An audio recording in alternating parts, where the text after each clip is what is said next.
जो दिवस यहोवाने केला आहे तो हाच आहे की यात आम्ही उल्हास व आनंद करू.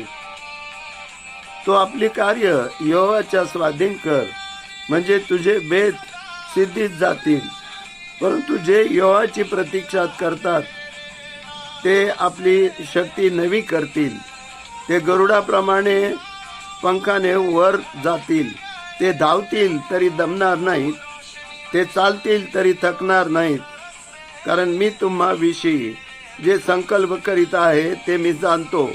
तुम्हाला शेवटी आशा द्यायला शांतीचे संकल्प आहे आणि अरिष्टाचे नाही, असे यहोवा म्हणतो.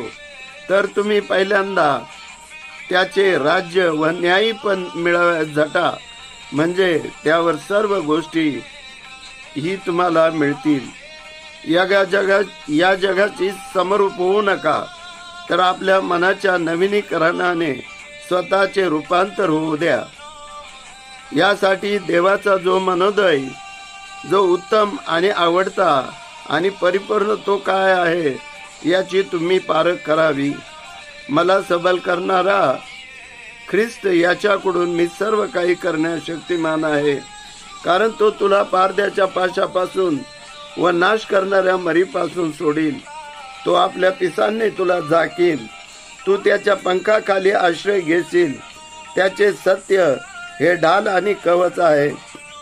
कारण पर्वत निघून जातील आणि डोंगर डळतील, परंतु माझी प्रेमदया तुझ्याहून सुरून जाणार नाही आणि शांतीचा करार ढळणार नाही, असे यहोवा जो तुझ्यावर दया करतो तो म्हणतो. हे प्रिया, जसा तुझा जीव सुखी आहे तसे ते सर्व गोष्टी सुखी असावे आणि आरोग्यात असावे म्हणून मी प्रार्थना करतो. तेव्हा तू आपल्या मार्गाने सुखरूप चालशील आणि तुझ्या पायाला ठेच लागणार नाही.